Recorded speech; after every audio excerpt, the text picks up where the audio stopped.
Welcome. I'm Sebastian Mahfood, and you're listening to WCAT Radio, the on-air wing of En Route Books and Media, bringing you the dulcet sounds of Catholic wisdom. All right, well, welcome back, everybody, to yet another episode of The Examined Life with Phil. The episodes are really piling up here. We're well over 30 now. This week, I'm going to be giving a podcast version of an essay that I've given actually at two different conferences now on Christianity and popular culture. But before I do that, I'm going to give out another Facepalm and Sigh Award of the Week. Now, this one, I guess the error is a little bit more mild than some of the other ones I've given it out for, so maybe I could call it just the Sigh Award of the Week or just the Facepalm Award of the Week, because it's not, say, quite as egregious as some of the other examples I've pointed to, but still, it's interesting nonetheless. And this will be a little bit of a longer one because there's actually multiple layers here that need to be unpacked. So, for the start of this, I'm just going to give you some context. But this happened, last week is the time of recording this, so that would be the week of about June the 15th. At least that's when the article that started this whole thing was published. And that was when Caitlin, or maybe it's Caitlin Beatty, even when it's a name that is easy, I can't figure out how to pronounce it. And in this case, I think it's defensible because Caitlin and Caitlin are often spelled the same way. But anyhow, Miss Beatty published an article in the New York Times called How Should Christians Have Sex? And you can go on there, find and read the article for yourself if you want. But the gist of her article is she's lamenting how she grew up in the 90s evangelical purity culture. Now, for people who weren't evangelical Christian teenagers in the 90s, I need to explain a little bit about what it was. Now, as anybody who is in any way familiar with any Orthodox branch of Christianity is well aware, Christianity has always had a pretty coherent sexual ethic that human sexuality is to be reserved for a monogamous marriage relationship. You find some small variants of it here or there, and of course, no culture or Christian denomination has ever, completely measured up to that standard, and you find some differing theology there. For example, I know that in Catholic theological understanding of human sexuality, the whole purpose of sexuality is regarded as procreation. And you can just see how, naturally, all prohibitions, well, not quite all, but the prohibition against the vast majority of forms of contraception just naturally flow from that, because if the purpose of sexuality is procreation, then it just follows that anything that hinders that is contrary to what's going on there, and something that's maybe not necessarily always bad in the sense of being sinful, but bad in the sense of being wrong or unavoided or something along those lines. And then there are other Christian denominations that will say, no, the purpose of sexuality, human sexuality, is something more like the union of the man and the wife, and procreation is a secondary note to that, or they hold equal status. I've actually heard some Catholics argue that they hold equal status, but I'm kind of going off on a tangent there. Anyhow, the point is, if you're at all familiar with Christianity, you know that's been the Christian sexual ethic as long as there has been a Christian sexual ethic. There's never been any doubt of that. So around the 90s in evangelical American culture, which I also grew up in, that ethic was expressed in what's become known as purity culture, which was more or less the idea of you're going to keep yourself pure, save yourself for your future husband or wife by abstaining from sexual relations until you're married. And they would have kids sign purity cards, and you'd get true love weights, bracelets, and things along those lines.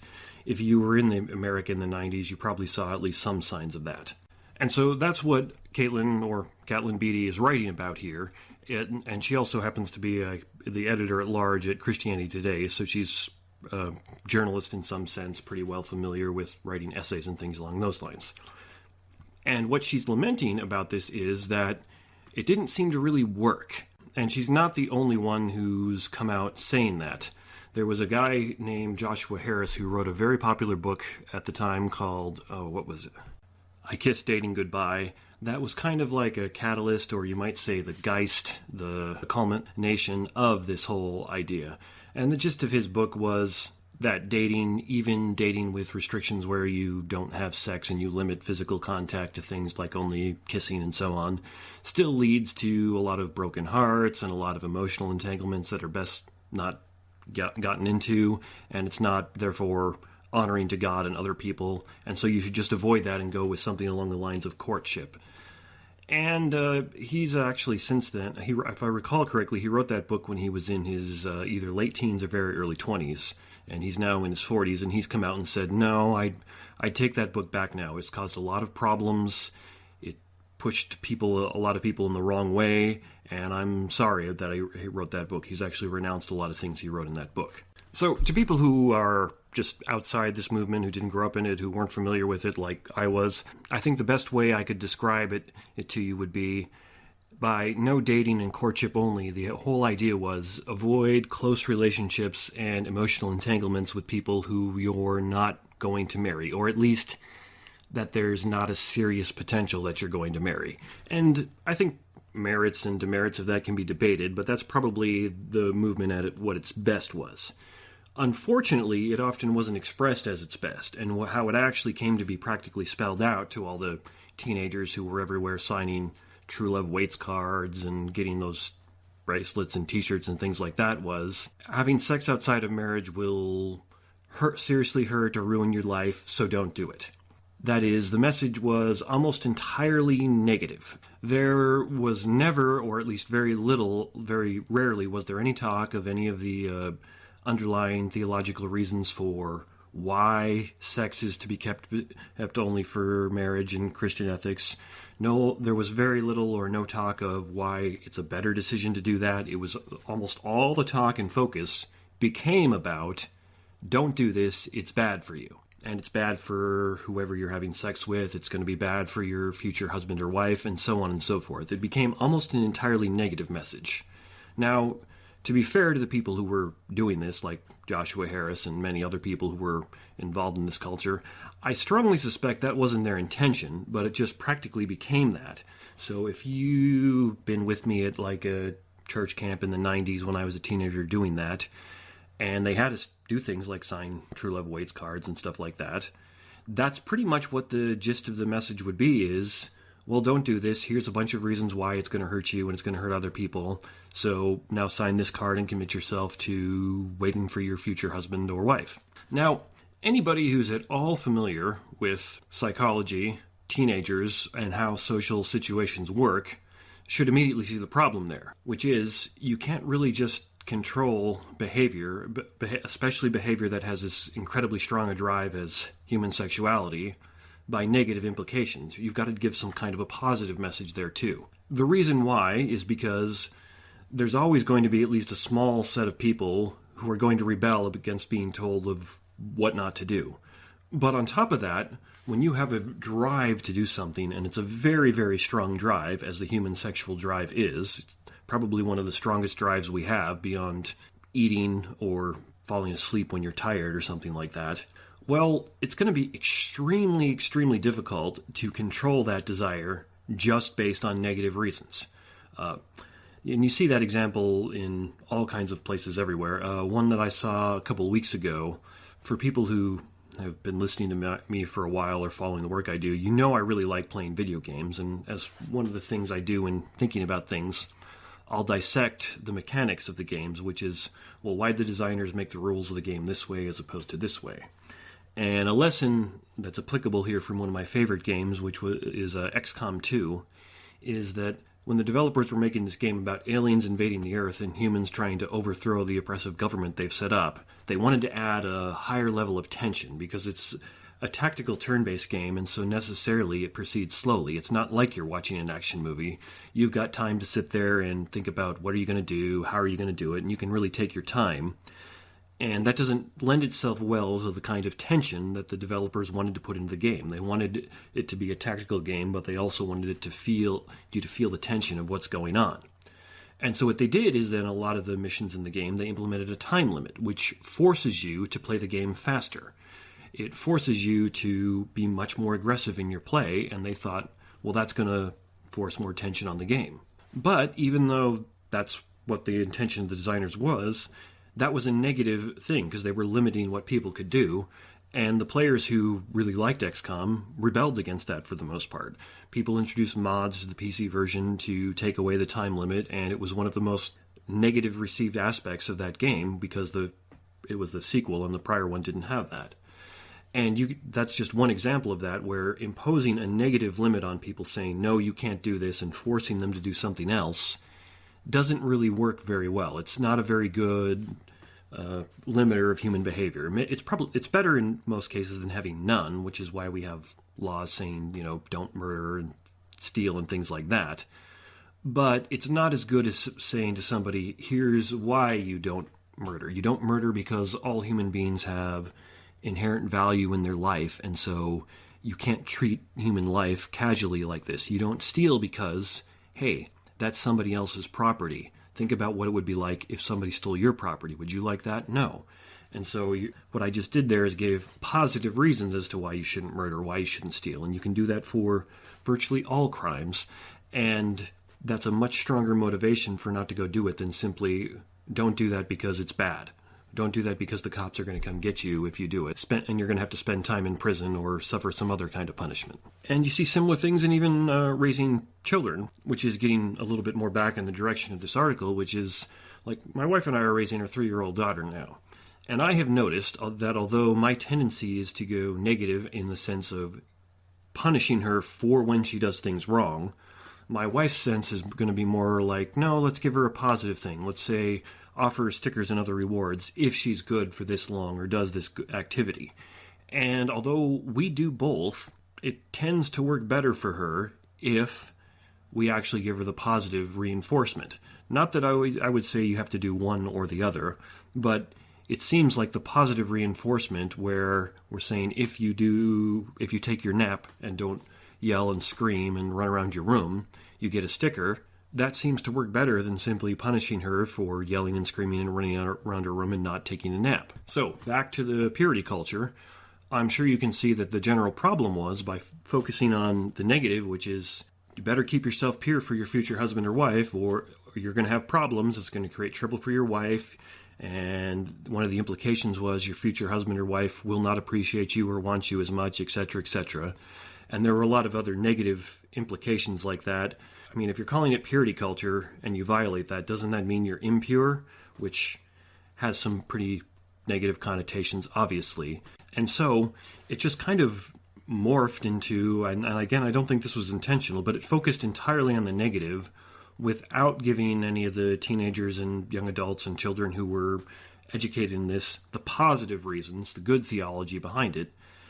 And naturally speaking, it didn't work very well. I've known a lot of people who grew up in that culture who didn't abide by it, who went and had sex outside of marriage and things along those lines because, again, the human sexual drive is one of the strongest drives we have, and it's going to be very, very, very difficult for anyone, even the best of intentioned persons who think it's the right thing to do, to control that drive for negative reasons alone. So naturally, I think the solution would have been that this purity culture movement should have been given the positive reasons. It should have talked about the theology and the ethics behind this. It should have talked about how the marriage relationship is designed to give us a little bit of a window into who and what God is, and that is the husband and the wife come together and have the potential of creating another human life of infinite value. So that gives us a little bit of a picture of, maybe to some degree, what God is like, and that God is 3 persons in one, and He created us, so the husband and wife are 2 persons who can become one through sexuality and produce other life, and things along those lines. I think if they'd focused more on that and talked about the positive reasons, maybe it wouldn't have become this way. Now, Caitlin, I hope if she listens to this, she'll forgive me that I'm not sure how to pronounce her name. Anyhow, she doesn't go into a lot of that theology in her article. Her article's much more, and I don't say this in a pejorative sense, but much more surface level, much more practical, which is, how did this affect me and the people I know? And she's going through lamenting that it didn't work. It didn't do good for me. I had all these negative connotations where we felt devalued if we stepped outside of this. The people who did step outside of it felt devalued. And it didn't work because one of the implications she saw in it is, hey, if I just stick by this, I'm going to get a husband later on and we're going to be having a great sexual life. And she's still unmarried. And I can even go on and say that I know people who did wait for their husband or wife and didn't immediately have a great sexual relationship because that's not how things work. developing a great relationship with someone, even a great sexual relationship, takes time and work. It doesn't happen immediately. But nobody told the teenagers who were signing True Love Waits cards that. And so in lamenting this, she complains about how it didn't work and how it seemed superficial and shallow and didn't really help her or anyone else. But at the end of it, she also laments that when she thinks back about how she finds these practices, say, naive and manipulative, she also wishes that part of that fairy tale was true, which is, I take this to be, that she misses the consistent Christian sexual ethic that was there, which she seems to have, moved away from or abandoned. And she also finds the traditional Christian vision for married sex radical, daunting, and very compelling, and one that she still wants to uphold. And so what I find her doing here is she's trying to explore what she views as a paradox, which is, according to her, the Christian sexual ethic as it was presented to her in that purity culture is kind of unattainable and doesn't work, but there is no consistent version, there is no consistent secular alternative, because she rejects things like a consent-only culture for the obvious problems that has. She rejects the whatever makes you feel good secular version of sexual ethics. And she says those are even more horrific, but I find the Christian version to be naive and manipulative at the same time. And so she's lamenting that she's kind of caught in this paradox. Now, if I were talking to her in person, or if she's listening to this, what I'd want to say is, well, it's not a paradox. The trouble is that the purity culture taught you a very shallow and naive version of the Christian sexual ethic that lacked the substantive grounding that it actually has. It didn't teach you the positive reasons why this is the case. It only taught you the negative reasons, and that's why it didn't work, and you've struggled with it. So it isn't a paradox at all, even though I can understand and see how it's coming across that way to you. So that's a great deal of background information, and I'm actually not giving Caitlin Beatty the Facepalm and Sigh Award. I'm actually going to give it to the very popular conservative commentator Ben Shapiro for commenting on this article. And when I give it to him, you'll immediately see the reason why I had to go through and give you all this background. So I'm just going to go ahead and play a clip of Shapiro talking about this article here. So there's this is sort of ironic. So there's an article by Caitlin Beatty called How Should Christians Have Sex? It says, purity culture was harmful and dangerous, but its collapse has left a void for those of us looking for guidance in our intimate lives. The entire article is basically about how if you suggest that sex should be reserved for marriage, you're bad, but also getting rid of that standard has basically destroyed sex in our culture. So the entire article is, I don't like this original standard, but I also realize all of the standards that supplanted it are basically garbage, at least for human beings who want to be happy. And so now I'm stuck. Well, maybe you should rethink your first statement. Maybe that's what you should do. So this author writes, when I was 14, a circuit speaker came to my church's youth group to talk about sexual purity. I don't remember many details from the talk, but vividly recall signing a True Love Waits pledge, a small note card promising I would remain a virgin until marriage. 20 years later, that ritual strikes me as almost innocuous. How much power do we give to a scribbled signature of a teenager who had only the faintest idea what sex was? Yet it also carried a psychological burden that many of my peers and I are still unloading. This is where we get the whole, it was such a burden to people expecting us to have a moral standard, to wait until marriage. Oh my God, I'm still living that down. Get over it. Seriously, get over it. You're an adult now. Get over it. A majority of adults who came of age in evangelical churches in the 90s and 2000s were exposed to purity culture, a term for teachings that stressed sexual abstinence before marriage. I urge this, by the way. We had our own rituals, such as purity balls, and our own merchandise, such as purity rings. I had a Wait For Me journal that I kept as a college freshman. Created by a prominent Christian pop singer, the journal was designed to hold letters to my future husband. It held out the promise that if I remained pure, then God would reward good behavior with a husband, surely before I turned 30 so that we could have lots of children. Well, no, actually, nothing in purity culture suggests that God is a gumball machine. I'm so sick of people who think that God is a gumball machine. Okay, that's not the way God works. It's not like you do what God wants and then God gives you everything that you could possibly want. That would make you a bad person, by the way. If the only reason to do things is because you think God is then going to give you what you want because you bribe God, you have a mistaken idea of God and also a mistaken idea of morality. The idea instead is that if you wait until marriage to have sex, you are saving yourself for your spouse, and if your spouse saves themselves for you, then you get to enjoy one of the most wonderful things God ever created with the person that you trust and love the most, without having to think about all of the prior experiences with people or without demeaning or debasing yourself. Now, again, this is not to suggest that if people have premarital sex, they've done something irredeemable or terrible or anything like that. But from a religious perspective and from, I think, a basic natural law perspective, the idea of sex within marriage makes a lot of sense. It makes a lot of sense, and it is spiritually fulfilling. And I speak as someone who was a virgin until marriage, as was my wife. And I'm proud of that. I think that's a good thing. I don't think it's a bad thing to teach to our children. In fact, I am going to teach it to our children. I think it's a very, very good thing to teach to children that sex is important enough that you ought to wait for somebody that you love enough to actually spend a lifelong commitment with. And if you can't reach that, if you decide differently or you make a mistake or whatever that is, you're an adult. Those are decisions that you can make. But to have a standard and not to live up to a standard is one thing. To say the standard itself is wrong or bad or damaging, I think that's very silly. So this lady writes, somehow God and I got our wires crossed because the husband hasn't arrived. Again, it ain't on God for you to find a husband. It really is not. When people blame everything bad that happens to them on God or the society around them, I start to think that you have a mistaken impression of how cause and effect work. 20 years later, I no longer subscribe to purity culture, largely because it never had anything to say to Christians past the age of 23. Oh, really? I was 24 and I got married. Weird. Yet lately, I also find myself mourning the loss of the coherent sexual ethic that purity culture tried to offer. Is the consent culture the best that we have in its place? This is the best part, right? So now she realizes, okay, so I didn't like that. Now I'm in my 30s and I've had sex and all that, but I'm really not liking the new secular standard. Yeah, that's right. You're not, because the new secular standard sucks. The standard that basically says that consent alone makes for good sex or makes for good relationships or is spiritually fulfilling. Consent is a great standard for law. It is not necessarily a great standard for morality. There are lots of things to which people consent that are demeaning and bad for them. That doesn't mean they should be illegal. I'm a libertarian. But it does mean that maybe those things are damaging to you, which is why you don't teach them to your children. So this person says the effects of purity culture are well documented in books like Linda K. Klein's Pure and in ex-evangelical online communities. Rather than emphasize the gift of sex within marriage, purity culture typically led with the shame of having sex outside of it. I don't think that's true at all. You literally just said 1 second ago that you kept a journal of letters to your prospective husband about the gift of sex within marriage. Like what? It is hilarious to me that there are so many people on the secular left who have decided, and this woman is she still considers herself Christian, by the way, so I'm not labeling her secular left, but her perspective on sex is much more secular than Christian. They got rid of the traditional standard, and then their solution to the traditional standard was a completely unworkable standard, and now they're sad that the standard is gone. Here's how this lady, the author of A Woman's Place, completes her article. Occasionally, I think about my purity pledge and the letters to my mystical future husband and find those practices naive and manipulative.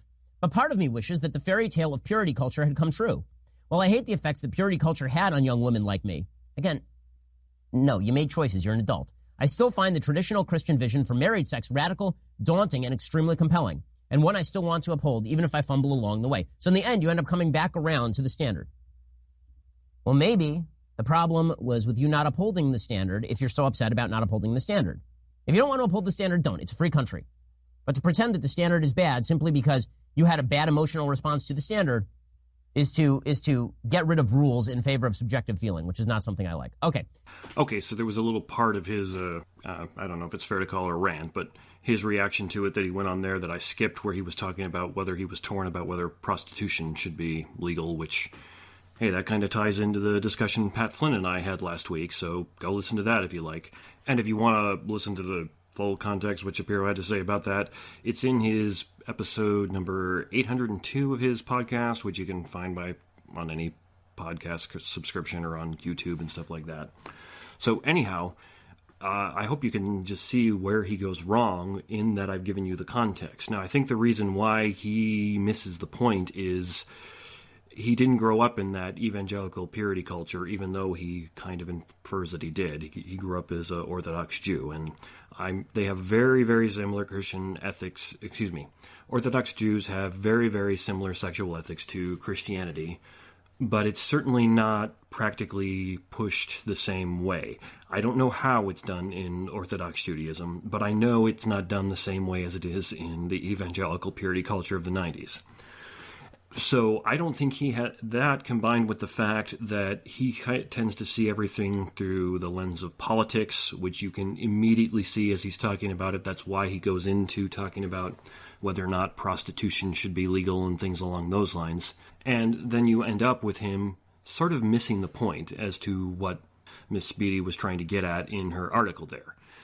He's talked about how, hey, it's not the case that this made people feel irredeemable and terrible if they violated it. No, the way it was taught actually did that. There was lip service paid to the fact that grace can be given through Christ, but it really wasn't the focus. Rather, the focus was, don't do this. And it was the fact that it was only taught or primarily taught in the negative sense, made it seem to people, hey, you're irredeemable and terrible if you violate this. He says in there that he doesn't think it's true at all that purity culture typically led with the shame of having sex outside of marriage as opposed to the gift of sex within marriage, and he's just flat out wrong about that. It's probably because he didn't grow up in that same culture, but I was there. I know. That is how it was led. That is how it was taught. My wife grew up in the same culture, and she experienced the same thing.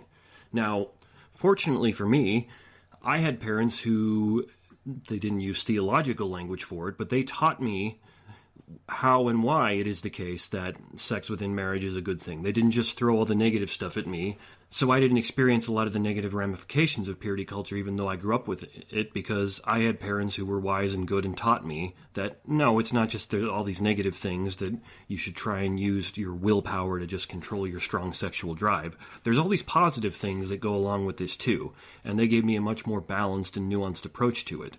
And I can remember many times in college talking about it, and shortly thereafter when I was a young adult, where I was talking about all this with people who were raised Christian. I went to a Christian Bible college, an evangelical Christian Bible college, and many of them had just never even heard or dealt with any of this stuff before because they'd only heard the negative things. It is the case that purity culture led with the negative shame aspects, not the positive things, and that's what made it wrong. That's what made it not work. Not because the Christian sexual ethic is unworkable or naive. Quite the opposite. It's the best there is. But it was presented in a very poor and childish way by the purity culture of the 90s. And so there's a couple of different errors we could say that Shapiro's falling into here. I think he's maybe slightly falling into an error of a little bit of a straw man in that he's misrepresenting what the article says. Now, I don't think he's doing this intentionally. As I said, I don't think he has the background that I led up with, so I think he just misunderstands a lot of what's being written there.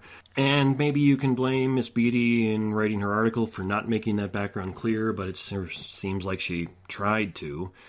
And the other thing is, I think he might be suffering from a little bit of a narrative bias that I've talked about before, in that he's very determined to see this through the lens of politics, when this should not be seen through the lens of politics, and I think that's colored his thinking to a large degree here, and is part of the reason why he sort of missed the point. Her point is, I'm in this paradox, I want the Christian sexual ethic, but it's naive and manipulative and doesn't work. So I can't go there, but all the secular options are terrible or even worse. So what do I do?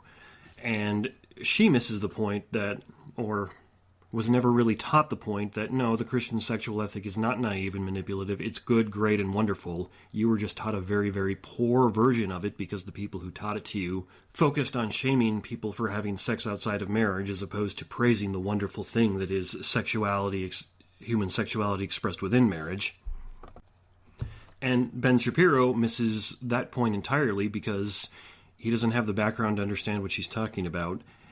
And I'm pretty convinced he just is so desperately wanting to see things through a political lens that makes it hard for him to see that. And I mean, I'll cut the guy a little slack. He's a political commentator. It's going to be hard, if not impossible, for him not to see things through the lens of politics. So for strawmanning, or at least slightly strawmanning, Caitlin Beatty's article, and for displaying a narrative bias, or at least a little narrative bias, I'm going to give Ben Shapiro my facepalm and sigh award of the week. But it's a soft award, because this isn't a particularly egregious error, and mostly I wanted to give this award out because it gave me an opportunity to talk about all these various issues on the podcast here. And I think they're very important and need to be talked about. So mostly this time I just used him as a vehicle for explaining a lot of these issues rather than saying, here's a particularly egregious example of poor reasoning. It's not an especially egregious example of poor reasoning.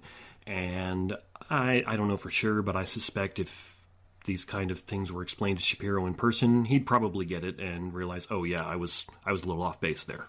Okay, so moving on, I'm doing a presentation for the rest of this podcast here on an essay I've wrote called Undoing Pilate's Error, How the Church Washed Its Hands of Culture, and What We Can Do About It. Now, I presented this essay at 2 conferences. The last one was at the Philosophy of Religion at Art at Weatherford College in Weatherford, Texas, and that was only a couple of months ago this year. I think it was back in March, if I'm remembering correctly. Might have been late February. And this other time I presented was actually quite a while ago. It was almost 3 years ago at the first time I ever attended a meeting of the Society for Pentecostal Studies. Now, unfortunately, unlike the last time I did one of these essays, I don't have a recording of the Q&A of either of those presentations, so I can't really recall exactly how the discussion went, although it was pretty positive. People tended to receive this essay pretty well, which leads me to say if you have any negative reactions to it, write in and give them to me, because negative reactions are far more useful for a critical thinker than positive reactions. I mean, it makes me feel good when people say, hey, I like what you've written, I'd like your point, but I don't really learn anything from that. So if you have negative reactions, write in and give them to me, and hopefully I'll learn something. So, going on to the essay here, Mark A. Knoll has accurately observed that when faced with a crisis situation, we evangelicals usually do one of 2 things. We either mount a public crusade or we retreat into an inner pious sanctum. And going out of the essay, there's a good example of that from just this last week or 2, where a group of Christians decided that a new show that Amazon is running called Good Omens, which is, I think, was supposed to be like a satirical apocalyptic show where an angel and a demon are getting together trying to cancel or stop the apocalypse or something along those lines. Anyhow, they decided they didn't like the show, that they thought it was blasphemous or sacrilegious. I haven't seen the show, I don't know if it is. And so they decided they were going to petition Netflix to cancel it. Problem is, Amazon's making the show, not Netflix. So not only were they mounting a crusade against the show, but they were mounting it very, very badly, because that's how ill-informed about media this group of people apparently is. Now, this attitude that you see expressed by this petition against the show Good Omens and what Mark Knoll has observed is very, very uncomfortably close to the philosophy that Pontius Pilate took when he condemned Christ. As Matthew 27:24 says, when Pilate saw that he was getting nowhere, but that instead an uproar was starting, he took water and washed his hands in front of the crowd, saying, I'm innocent of this man's blood. It is your responsibility. So the crisis my essay explores is how the American church has followed Pilate's example by washing its hands of American culture and denying and resisting responsibility for the same. Now, this move was very theologically unsound, and it has severely damaged the church's cultural impact. The church now either ignores popular culture or it mounts superficial pious crusades against it. And I suppose I should specify here, by church here, I mean all of Christianity. I don't just mean the Roman Catholic Church in America. I don't just mean Protestant evangelicalism. I'm lumping all Orthodox Christian denominations together here when I say this. And so as a result of what's happened here, the American church now finds that many of our own children, even the pious ones, are more influenced by the culture than by the church or the Christian tradition. And the church in general has very little influence in American culture. Typical non-Christian, non-church attending Americans don't care what the church has to say about anything, as the church is completely or almost completely absent from the cultural forces that inform them and shape their opinions. For example, Chuck Beaver, story producer of the video game series Dead Space, was asked about the process of creating a fake religion for the game series and then explained his thoughts on religion in general. He said, quote, if religion had ever been based on human rights and the elimination of suffering and actually been a force for the removal of poverty, war, and torture from society, then it might have stood a chance in the test of time. Instead, it is an unbroken series of imagined whisperings of invisible, tempestuous, petty, magic people, and a lot of blood about it. Thinking about religion is pretty much like water to the Wicked Witch of the West. Religion is not built to withstand scrutiny. It is built as a vessel to hold your fealty. And that's about it. It unravels instantly if you poke at it. Now, I played the Dead Space series of games. They were pretty good games on the whole, good space horror games, and they were very popular and well received. And so what you find is that Beaver's ideas will actually influence a lot of people, not just because that game series was popular, but the video game industry itself is now well over twice the size of the movie industry, and as we see demonstrated in Beaver's comments, it's often quite hostile to religion, spirituality, and Christianity especially. The crisis that the American church is facing is that it's people like Beaver who are hostile and apathetic to Christianity who are now the dominant cultural makers in America. And this happened largely because the church just washed its hands of things that make culture. It said, forget this, we're done. So what I'm exploring here is how this mistake happened. I'm going to explain why it was a mistake, and then I'll offer some suggestions for corrective actions that can be taken. Now, before I continue on, it's important that I note that many of the concepts and distinctions at work here suffer from some degree of vagueness. Vagueness, the best philosophical example I can give of that is, when is it that a man goes bald? You can point to men who are bald, you can point to men who are not, and then you can point to all kinds of men in between. At what point do people go bald? Well, there's some vagueness in that, and so that's what I'm talking about here. Changes in cultures and societies are usually vague in the sense that it's difficult or even impossible to pinpoint an exact time when they occurred or an exact cause. Historians often do this, but press them and they'll admit the dates are pretty arbitrary. So what I can say is that while American culture in 2019 is drastically different from American culture in, say, 1959, it's difficult or impossible to narrow that change down to a single event, cause, or date. Social and cultural changes are big, complicated affairs, so while these changes absolutely do occur, and we can easily point to factors that are significant, we probably cannot ever capture all the reasons for these changes. It would be false to say that there is a totally uniform culture. This is not so. And yet, as we study the art and literature of the past and those things that help us to understand culture, we find that there tends to be a drift toward a monolithic and uniform whole. Just an example of this, not all aspects of the church in America followed Pilate's example. In fact, there were some elements of the church that actively resisted retreating from culture. You can find voices that say, what are we doing? This is a terrible idea. Stop, stop, stop, stop, stop. However, it's still possible and reasonable to argue that there was a general trend or sense in which the American church moved, and this trend was wrong and caused problems. Those voices that were saying, don't do this, stop, weren't listened to. So, while it's possible to find some counterexamples to each of the points I'm going to talk about here, what I'm going to say is they're still true in this general sense that allows for some vagueness, where it's true 95% of the time, but you can find 5% of the time where it's not. So, at some point in the recent past, the American church began to view itself as a separate and distinct entity from the rest of American culture and retreated from the same. While there is some discrepancy about exactly when and why this happened, it's been a well-documented event recorded by many authors and researchers. Mark Knoll explores this retreat in detail in his book, The Scandal of the Evangelical Mind.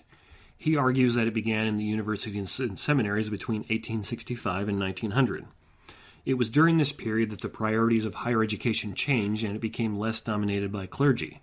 Knoll notes that prior to this, it could simply be assumed that the American way was the Christian way, and that this assumption was not necessarily basis. It's not quite as simple as that, but there's something to be said for saying that the American way was the Christian way nonetheless. He also argues that this produced an evolution of American society away from what had previously been the dominant Protestant and usually evangelical public ethos of the United States. And while he does not give a precise date for this evolution, Knoll indicates that it occurred sometime around the 1920s. He explains that it was in response to this evolution of society that the American church developed what were, at the time, several new theological approaches like dispensationalism, holiness, and Pentecostalism. He says, together these movements shared a stress on the dangers of the world, the comforts of separated piety, the centrality of evangelism, and the expectation of the end, that is, the end of the world. The three were responses to real crises. They are systems of theology that deserve commendation from anyone who believes that Christianity is a supernatural religion. Knoll also argues that these theologies probably held the line on things like the importance of Scripture and the reality of the supernatural, but they did encourage Christians to give up on changing the culture and form their own subculture. As he explains, the problem came not with the goals, but with the assumption that, in order to be spiritual, one must no longer pay attention to the world. Now, it's quite easy to make the connection from regarding the world as unimportant to the church retreating from and forming its own subculture. If the things of the world are unimportant, why bother engaging with them? I think it's very unimportant when my neighbor decides to mow his lawn, so I don't engage with him on that. Makes sense. Now, continuing on, While he admits that the dates are rather arbitrary, the Christian philosopher Francis Schaeffer called this retreat a change and dated it as occurring between 1913 and 1940. He says that during these relatively few years, the whole way of thinking underwent a revolution. Before these dates, anyone could have been working on much the same presuppositions, which in practice seem to accord with the Christian's own presuppositions. He isn't as concerned as Knoll with tracing the change back into history, but he's far more detailed than Knoll in explaining the philosophical and theological consequences of the change. Schaeffer's very detailed and nuanced outlook is that prior to 1913, nearly everyone in the West held roughly the same views on matters of epistemology, moral ontology, and truth. That is, most people held to a type of naive, realist epistemology, believed in at least some moral absolutes, and believed that truth could be found and known.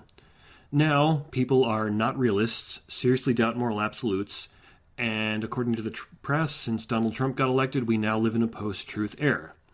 Schaeffer lays the blame for this change almost entirely at the feet of the church. He says, "The floodwaters of secular thought and liberal theology overwhelmed the church because the leaders did not understand the importance of combating a false set of presuppositions. They largely fought the battle on the wrong ground, and so instead of being ahead in both defense and communication, they lagged woefully behind. This is a real weakness which is hard even today to rectify among evangelicals." And while Schaeffer was specifically talking about evangelicals, I think we can broaden his point significantly to include the whole American church. So, according to Schaeffer, society fell under, quote, the line of despair. Above this line we find men living with their romantic notions of absolutes, though with no significant logical basis. This side of the line, all has changed. Man thinks differently concerning truth. Schaeffer then spends a great deal of time and effort providing what he thinks is a significant basis for absolutes. Now, conversely, the third thinker I'll look at here is Donald T. Williams, who gives a significantly later date for this change when he argues that it was caused by the death of authorial intention and the introduction of a hermeneutic of suspicion in the 1950s, as "that's when we lost," he says. Williams argues that we failed in our attempts to preserve the Christian influence we used to have in American society because, quote, "you cannot win the battles for theology and philosophy and ethics if you lose the battles for philology, literature, and reading." He thinks we failed to notice the importance of contradictory notions like the death of authorial intention because it started in English and literature studies and, quote, "who cares what a bunch of effete aesthetic snobs do with incomprehensible texts that don't matter anyway?" But eventually the death of the author worked its way into theological, philosophical, political, and other studies that really do matter. Now, the trouble here, as I've talked about elsewhere on the podcast when I've referenced postmodernism, the trouble is that if authors no longer have authority over the text they write, then what the text means is pretty much up for grabs. And since theologians, philosophers, and politicians, and pretty much everybody else has to use text in some sense, then there's no longer a shared authority for two disagreeing parties to submit to. For example, let's say I wanted to argue that the intention of U.S. tax laws is to increase government power and encourage socialism, as some extreme libertarians like Pat Flynn and I talked about last week, some of them argue that. Well, many people will attempt to argue against me in that because it really is a really poor way to interpret those laws, as it's not the intention of the authors of those laws. However, if authorial intention is dead and there is no authority to appeal to show that that interpretation is wrong, then those who reject my claim that the purpose of American tax laws is to promote socialism, they have no more ground to stand on than I do when I make that claim. The law's meaning and intention is up for grabs. This is, quote, the way your secular friends and neighbors actually think. They don't know the jargon, but they have absorbed the assumptions. If you try to appeal to the old method of searching for the author's meaning, people stare blankly at you as if you were speaking a foreign language. So Williams' analysis is similar to Schaeffer's, as both think the church failed to recognize when society's presuppositions changed and failed to counter those new presuppositions. However, all three agree the problem was that the church failed to engage with the culture as the culture was changing. Now, Knoll gives a very great illustration of this with a famous evangelical song from 1922. The song goes, quote, "Turn your eyes upon Jesus, look full in his wonderful face, and the things of earth will grow strangely dim in the light of his glory and grace." Knoll says, while the essential Christian motivation of this song is clear, its ironic meaning can be better understood now than when it was written. Under the influence of fundamentalism, evangelicals turned their eyes to Jesus, and the world grew very dim indeed. Now, there's another important distinction here. These three scholars are all speaking of what I'm going to label as high culture as opposed to low culture. And what I mean by this distinction is that there's a significant cultural difference between things like universities, the arts, and other realms of high culture, and something like reality TV or a Transformers movie, or even, say, the Avengers movies, even though I kind of like those ones. While all of these are, in some sense, cultural expressions, and they do shape culture, I'm going to say that for the sake of definition, philosophical writing is high culture, and an Avengers movie is low culture. Now, while all this proceeding seems to paint a very dire picture, the American Church has mostly recognized the error of its retreat from high culture and has taken steps to correct it. The existence of professional academic organizations like the Society for Pentecostal Studies, the Society of Christian Philosophers, the American Catholic Philosophical Society, the Evangelical Philosophical Society, the Evangelical Theological Society, and many others, all that is evidence of this. The fact that I could give an essay like this at not one but two conferences is evidence of this. The work of scholars like Noel, Schaeffer, and Williams is evidence of this. So, while much damage was done by this retreat, the Church in general is making serious efforts to engage with and influence high culture again. And this is a very, very good thing, and it's to be applauded. The fact that I'm doing this podcast is, in some sense, me trying to do that. Now, if Schaeffer and Williams are right, and if the Church had been engaging with high culture from, say, 1900 to 1950, American society would probably look very different now. But the problem is that this is not true of low culture, as the Church is still almost entirely absent from it. And this is a big problem, as low culture shapes the views, ideas, and worldviews of more people than high culture does. Now, it's been very well documented that low culture, or pop culture, or what we might just generally call media, has a very significant impact upon the attitudes, thoughts, and views of society. So, here are four relatively uncontroversial examples just to make the point. In 2013, a paper was published that argued that media images of male and female bodies are having a negative impact on adolescents' images of their own bodies. The researchers concluded, quote, "The negative attributions that emerged in these studies suggested that the participants were negatively influenced by the stereotypical portrayal by the media of thin women and lean muscular males, which is a body unattainable by most of the population, including adolescents, and apparently including me as well." Two professors have published results that establish that online displays of alcohol behavior have been correlated with offline alcohol behavior and risky drinking. A further study showed that individuals consider infectious diseases that receive frequent media exposure to be more serious, more representative of disease, and less likely to pose a population risk than comparable low media frequency diseases. And just for the heck of it, I guess, three researchers even studied the correlation between the dog breeds that appear in films and the breeds that Americans register as pets. They concluded, quote, "Our results confirm quantitatively the common belief that movies can have a lasting impact on popular culture. In the case of dog breed popularity, the impacts of the movies has been large." The continuous conclusion here is that lower popular culture influences what people think. And if you want to look in more depth at any of those studies, just write in and ask me about them, and I'll send you the copies I have of them or the references so you can look those up. So the problem I'm trying to call attention to here is that when the Church went with Pilate and washed its hands of American culture, it abandoned both the high and low culture. Now, while it's making some steps to make its way back into high culture, it's still almost entirely absent from low culture. It is typically not going to be a factor in the movies, shows, and other media that most people consume, and when it is, the Church, religion, and Christianity that is featured in low culture is usually in a very negative and unfair light that will reflect the ideas of people like Chuck Beaver. So, while showing that the influence of the selection of dog breeds comes from films that could be interesting, it's not really an important issue. But this same dynamic does exist with some very, very important issues. For example, it has been established that the appearance of homosexual individuals and characters in media does influence people's thoughts and opinions on homosexuality and the related issues. Gerald P. Koslow and Elmonica Ward conducted a study of the media compensation of 1,761 college students and their accepting attitudes toward homosexuality, that is AATH. While Koslow and Ward note that there were different results for men and women and that prior preconceptions, like religious belief, also influenced the students, they concluded that overall greater media consumption among men and those who were highly religious was associated with greater AATH, whereas the reverse was true among women and those who were less religious. Although the associations were modest, the results support evidence of a mainstreaming effect, whereby increased media exposure may draw groups with disparate attitudes towards a more similar viewpoint on homosexuality. More recently, Bradley J. Bond and Benjamin L. Compton conducted a similar study and concluded that, quote, a positive relationship existed between viewing gay characters on television and endorsement of gay equality even when controlling for variables known to influence attitudes towards gay men and women, i.e. sex, age, race, religiosity, and interpersonal relationships with gay individuals. Overall, television exposure was not related to endorsement of gay equality. Only exposure to programs inclusive of gay characters was significantly correlated with endorsement of gay equality.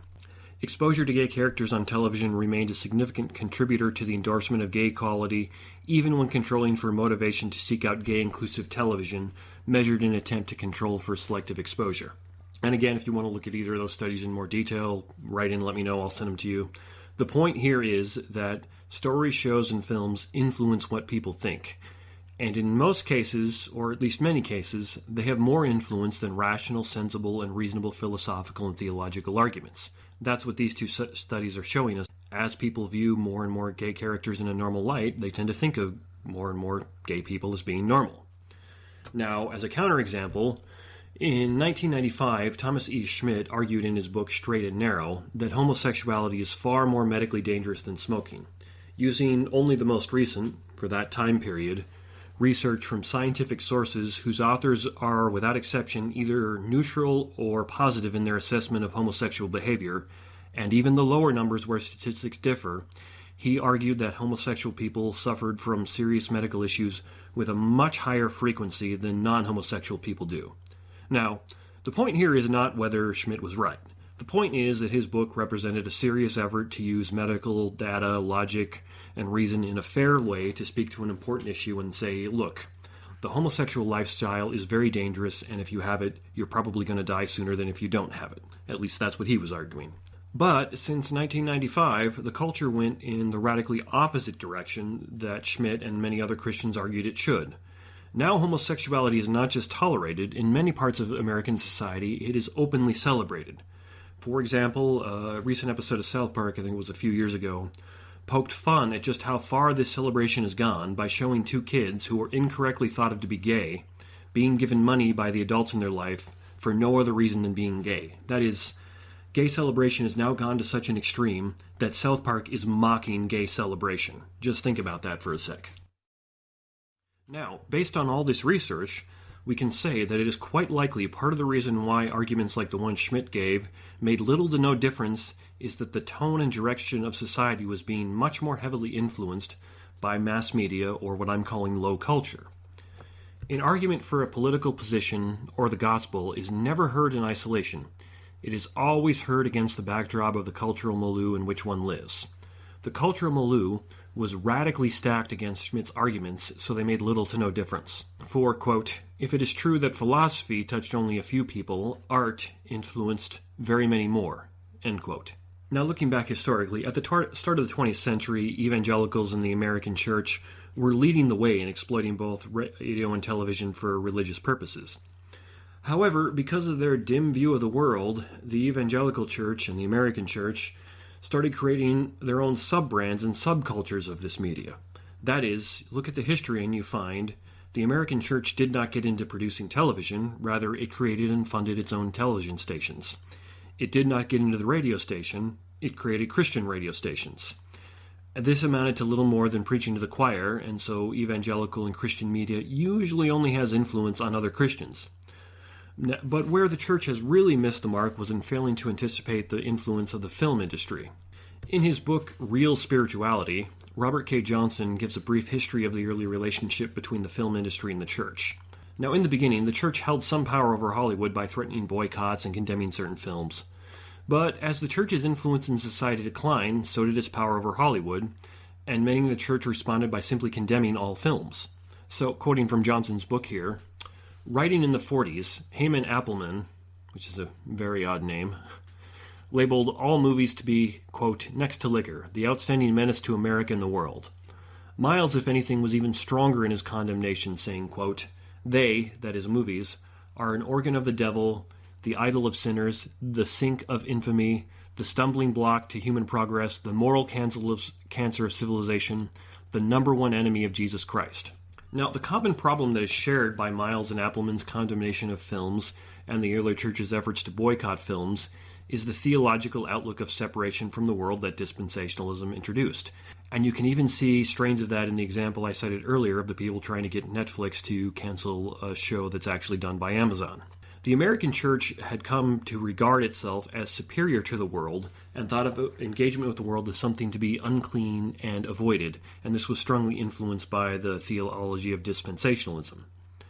Now, while dispensationalism did have some positive influences, it encouraged this dynamic of an unclean world and a clean church, and this dynamic runs clearly contrary to the very clear teachings of Christ. Rather, this idea is much more in line with the teachings of the Pharisees and scribes who Christ criticized. At the time of Jesus and Paul, purity rules were fundamental identity markers, and Christ reversed the idea of how these identity markers worked. The dynamic is that there are two main groups, the Israel and the Gentiles. This matches the law's understanding of sacred space. Outside the camp is the abode of the Gentiles and the unclean Israelites. Ordinary Israelites dwell inside the camp, but only priests may approach the altar or enter the tabernacle tent. From this, the idea arises that if the unclean comes into contact with the clean, it makes the clean unclean. Now, the Pharisees of Christ's time took this a step further and acted or believed as though coming into contact with sinful, that is, unclean people, would make them sinful. This is evidenced in part by how Christ was criticized for being, quote, a glutton and a drunkard, a friend of tax collectors and sinners. That's from Luke 7:34. Now, where the Pharisees seem to think that contact with a sinful person would make them sinful or unclean, by extension, in his teachings and behavior we see Christ declaring that this is not so. He regularly associates with sinners, going so far as to say, quote, "It is not the healthy who need a doctor, but the sick. I have not come to call the righteous, but sinners." That's from Mark 2:17. And he also says that nothing outside a man can make him unclean by going into him. Rather, it is what comes out of a man that makes him unclean. That's from Mark 7:15.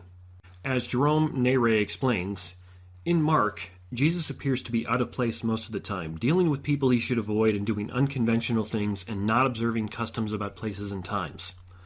While Mark presents Jesus challenging the Jewish purity system, he also describes him as reforming it in favor of other core values. He is the Holy One of God, an agent of God's reformed. He is authorized to cross lines and blur classifications as a strategy for a reformed covenant community which is more inclusive than the sectarian synagogue. As God's agent of holiness, Jesus makes sinners holy and the sick whole. Essentially, Christ says to the Pharisees, no, contact with the unclean and the sinful people does not make me unclean and sinful by extension. Rather, by extension, I make the unclean clean, and I make the sinful holy. And Paul also reflects this teaching in Romans 14, if you want even more references to that. Now, I think it should be immediately obvious that the idea that one must no longer pay attention to the world has much more in common with the Pharisaical understanding of clean and unclean than it does with Christ's behavior and teaching. So despite the good intentions of its champions and some of its positive influences and results, dispensationalism encouraged the church to be more Pharisaical and less like Christ. A practical example of this is that the church separated itself from the rest of the American culture to maintain its cleanliness. Now, while the error of this retreat has been recognized and is being corrected in high-level culture like philosophy and theology and other academic disciplines, it has not been corrected for in low-level culture like movies and television. So, what can we do about it? Well, the immediate and obvious solution is for the church to just start engaging with low culture in a way that is not superficial or foolish.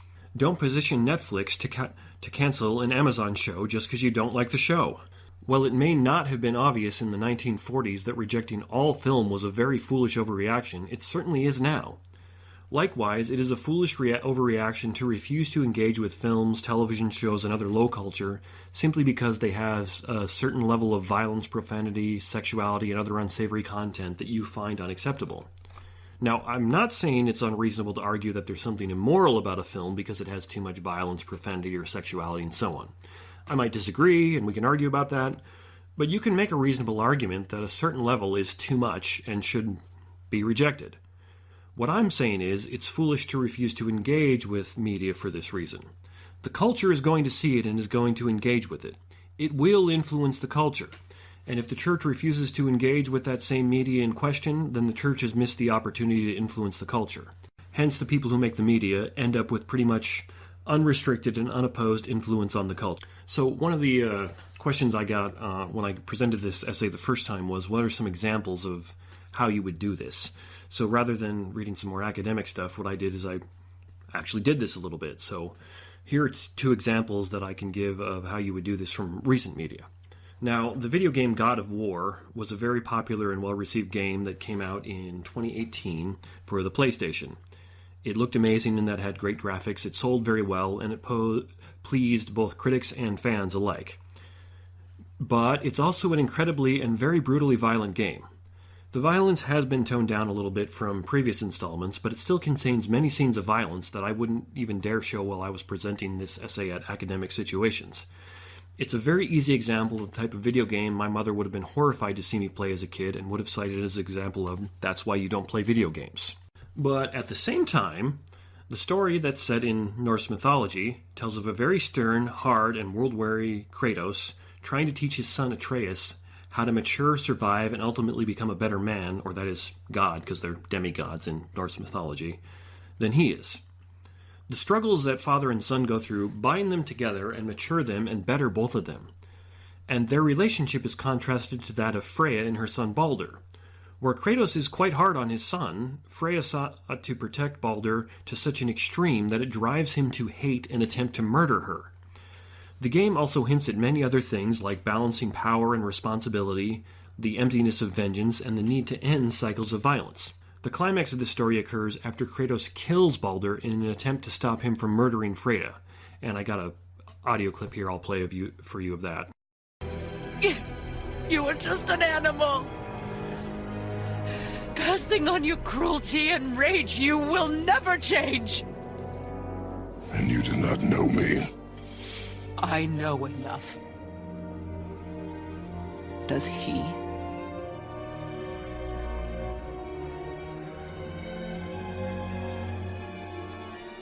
Boy, listen close. I'm from a land called Sparta. I made a deal with a god that cost me my soul. I killed many who were deserving.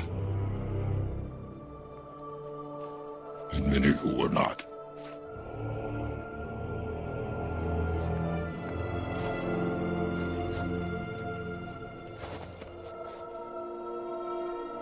I killed my father.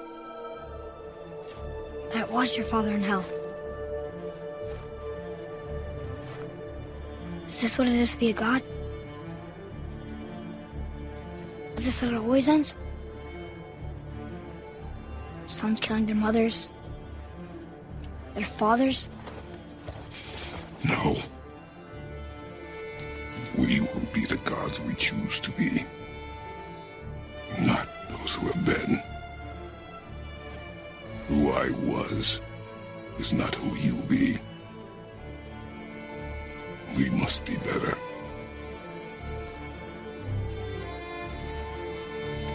So what I conclude is that while God of War is exceptionally violent, it actually presents a father trying to teach his son to end violence by attempting to not pass his own sins on to his son. And while Freya and her son's relationship ends in complete disaster due to her overprotecting him, by the end of the story, Kratos and Atreus have built a very solid relationship of love and respect. And this comes in part from Kratos guiding his sons through the struggles, that is, the violence, of the game, rather than attempting to shield and protect him from all the violence like Freya did to Balder. So, still though I find many great elements in the story, is this a game a 12-year-old should play? Absolutely not. But at the same time, playing through this game challenged me and made me think about the ways that I could be a better father.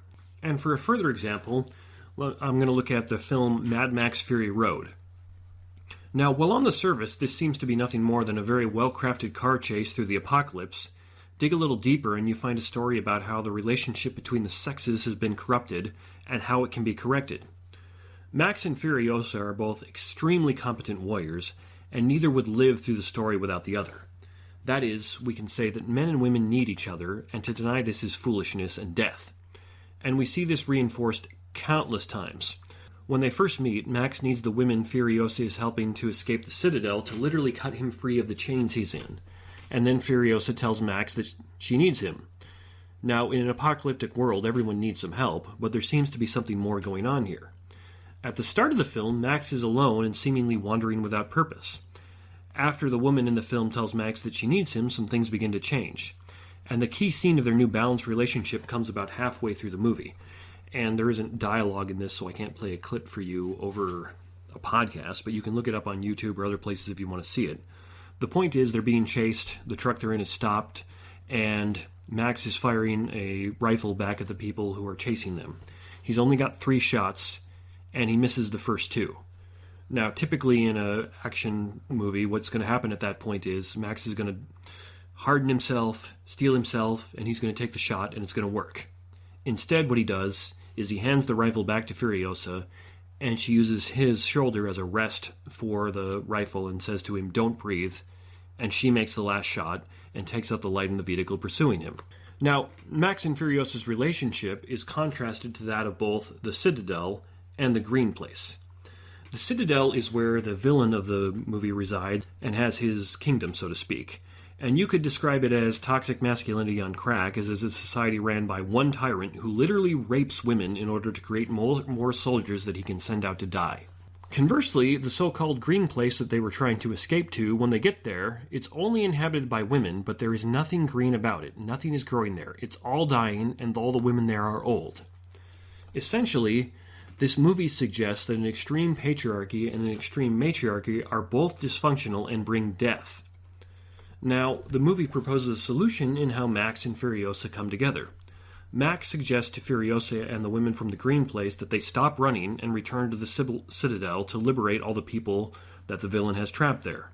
And after the battle, while Furiosa is injured and dying, Max saves her by giving her his name and his blood, which seems like an obvious allusion to marriage. So again, is this a film a 12-year-old should watch? Absolutely not. But I'm going to argue till the day I die that it has a far saner and far more biblical understanding of gender and how the sexes relate than many of the films that 12-year-olds do watch.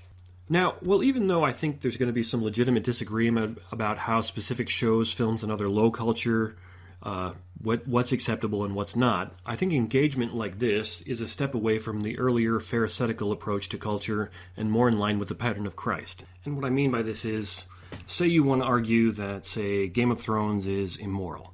Well, don't argue it's immoral because there's too much violence or nudity or other things like that in it. Argue it's immoral because the way it presents violence and nudity is nihilistic and is degrading to the value of human life and the value of human sexuality. That's more important. That's how you engage with media and culture. That's what's going to actually influence people in the correct, that's what's actually going to actually influence people in the right way. And ultimately, the best way to correct Pilate's error will be for the church to just become an active participant in low culture again, as writers and directors have a large impact upon mass media, and so the force of the monolithic worldview of our age presses in on every side. If the church had not been so pharisaical in its early approach to media, it's likely the worldview of our age would not be quite so monolithic. Correcting this problem and moving Christian influence into media again will probably be a long task and may even take a generation or two. But there's already a pretty well-established roadmap for how this can be done. According to several different sources, Christian philosophy is currently experiencing a renaissance. In 2001, the atheist philosopher Quentin Smith wrote, quote, "Naturalists passively watched as realist versions of theism began to sweep through the philosophical community until today perhaps 1/4 or 1/3 of philosophy professors are theists, with most being Orthodox Christians. In philosophy, it became almost overnight academically respectable to argue for theism. A count would show that in Oxford University Press's 2000 to 2001 catalog, there are 96 recently published books on the philosophy of religion, 94 advancing theism, and 2 presenting both sides. By contrast, there are 28 books in this catalog on the philosophy of language, 23 on epistemology, including religious epistemology, 14 on metaphysics, and 61 books on the philosophy of mind, and 51 books on the philosophy of science. Now, Smith was not arguing that this Renaissance was a good thing. Rather, his purpose was an attempt to rouse his fellow atheist and naturalist philosophers to combat the rise of Christian philosophy. Writing in 2009, J.P. Moreland and William Lane Craig agreed with Smith, saying, quote, "The face of Anglo-American philosophy has been transformed as a result. Theism is on the rise. Atheism is on the decline. Atheism, although still perhaps the dominant viewpoint at the American university, is a philosophy in retreat." And as recently as April 2016, Linda Zabzebski gave a lecture at the Pacific Division meeting of the American Philosophical Association, where she talked about the revolution in Christian philosophy and praised Plantinga and other Reformed epistemologists like Nicholas Wolterstoff and George Mavros for their courage and success in showing the flimsiness of the product of evidentialism that had put religious believers on the defensive. So, Christian philosophy used to be in a similar position to where Christian media is now. But now Christian philosophy seems to be on the rise and is even overtaking rival viewpoints. How did this change occur? Well, Smith offered his own explanation. He said, quote, "The secularization of mainstream academia began to quickly unravel with God and Other Minds in 1967. It became apparent to the philosophical profession that this book displayed that realist theists were not outmatched by naturalists in terms of the most valued standards of analytic philosophy. This book, followed 7 years later by Plantinga's even more impressive book, The Nature of Necessity, and that is a very, very impressive book, but if you're not familiar with philosophical language and terminology, and you'll have a hard time reading it. Anyhow, that book made it manifest that a realist theist was writing at the highest qualitative level of analytic philosophy on the same playing field as, say, Carnap, Russell, and Moore, and other naturalists.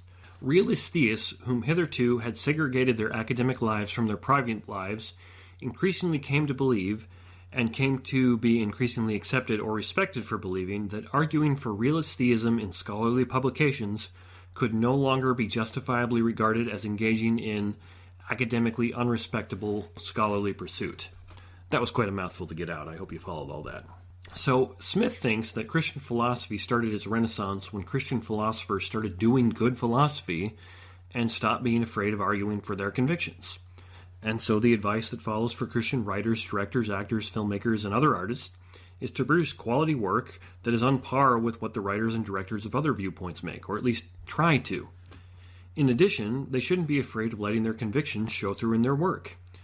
It's quite plain that no one else who produces any low culture apologizes for any of their convictions or feels ashamed of showing them. Now, Zabzebski alluded to another, more subtler way forward. Part of what made the work of people like Plantinga and Wolterstoff appealing is that they were pointing out the errors and problems with things like evidentialism and naturalism. That is, they weren't just advancing their own theories, they were also knocking down and undoing the dominant theories of their time. This is a bit like a technique that Francis Schaeffer has called taking the roof off. He said, quote, "At the point of tension, the person is not in a place of consistency in his system, and the roof is built as a protection against the blows of the real world, both internal and external. The Christian, lovingly, must remove the shelter and allow the truth of the external world and what man is to beat upon him. That is," Schaeffer says, "people who aren't in a Christian system are living with contradiction. Show them the contradictions." So, what Christians should do is make quality films and shows, and other art, that demonstrate the weakness and inconsistencies of the dominant social theories of our time. For example, how is it that a government that is composed of people is somehow supposed to be capable of being the ultimate answer to the problems created by those same people? Or how is it that a press that has for years mocked people who, for believing in absolutes, can somehow turn around and suddenly mourn the fact that we're supposed to be living in a post-truth society? If we really do believe that Christianity is true, then it follows that there are problems and inconsistencies with every other religion and philosophy. So if Christian directors, artists, filmmakers, and so on make their media with this standard, a secular non-Christian should not be able to watch these things without being made to feel some doubt and being forced to question his beliefs. So what I want to argue is that any Christian low culture that does not do this or doesn't attempt to do this is nothing more than choir preaching, and the kingdom of God is much better off without it. So, in summary here, as I've covered a lot of ground, in the early 20th century, the American church, and again I mean church very broadly here, Instead of following the good example of Christ, followed the example of Pontius Pilate by washing its hands of culture and declaring, "We're done with you, it's not our problem." Despite some of the good intentions that led to this movement, it ran contrary to the teachings and behavior of Christ. This retreat included both high and low-level culture. Now, about a generation or two, the Church recognized and has attempted to start correcting their retreat from high-level culture. This is, in part, what caused the explosive Renaissance in Christian philosophy. However, the Church has not successfully re-engaged with low culture, and this mistake desperately needs to be corrected because it is low culture that sets the culture milieu. As long as the culture milieu stands against the Church and against Christianity, the best arguments we give will continue to fall on mostly deaf ears. Donald Williams has described the current culture milieu like this, saying, quote, "You watch the opposite of Christianity portrayed all week, and then you get an argument that says, 'Oh, don't do that. You should do this.' And then you say, 'Whatever,' because the thing we're asking them to do is not even conceivable. They can't imagine it. They've never seen it, either in film or in art." And this ties right back to my Facepalm and Sigh Award of the Week talking about the purity culture movement. The purity culture movement was in many senses asking the teenagers and students and other children they were educating to do what they thought was impossible, because they hadn't seen it portrayed in life or in art that it was actually possible to keep yourself until marriage, and that was a good thing. The cultural milieu set by the media of the time said, everybody's having sex outside of marriage. That's just the way it was, hence the best arguments they gave tended to fall on deaf ears. So, I say that this is a problem that can't quite be fixed. Just imagine what it would be like if a AAA film studio, such as, say, Disney, announced that in the next year they would release 273 movies, and 94 of those movies would be explicitly and unapologetically attempting to advance Christianity. That sounds quite crazy. But those are the exact numbers of publications from Oxford Press that Smith described way back in 2000 to 2001. And if a bunch of analytic philosophers like me can pull off a renaissance, then surely some creative artists should be able to do that as well. This would dramatically influence the cultural milieu, and perhaps people could actually conceive of what the Church and Christianity asks of them to do. So, that's the extent of the essay. As I said, I got pretty positive feedback from both times I presented it, so write in and let me know what you think, especially if you have any negative comments, because you just learn so much more from being challenged on any of these things. What do you think are some good ways that the Church and Christianity can engage with media and influence culture in good ways again? Write in, give me suggestions, let me know. What did you think of Ben Shapiro's analysis of the purity movement of the 90s, Caitlin Beatty's article, or my critique of both of those things? Write in, let me know. I'd be happy to hear any feedback as always. You can reach me at theexaminedlifewithphil@gmail.com, and I started a Facebook group. That's just The Examined Life with Phil. Just search for it and you can find it. And as always, if you like what I'm doing here on the podcast, please review it and rate it on any of the podcast sites like Spotify or iTunes, and share it on social media to get the word out to more people. I'd love to grow the podcast some more. Thanks again for listening, and I'll be back again next week. We hope you enjoyed the program and will join us back for another show on WCAT Radio. This is Sebastian Mahfood. Good day.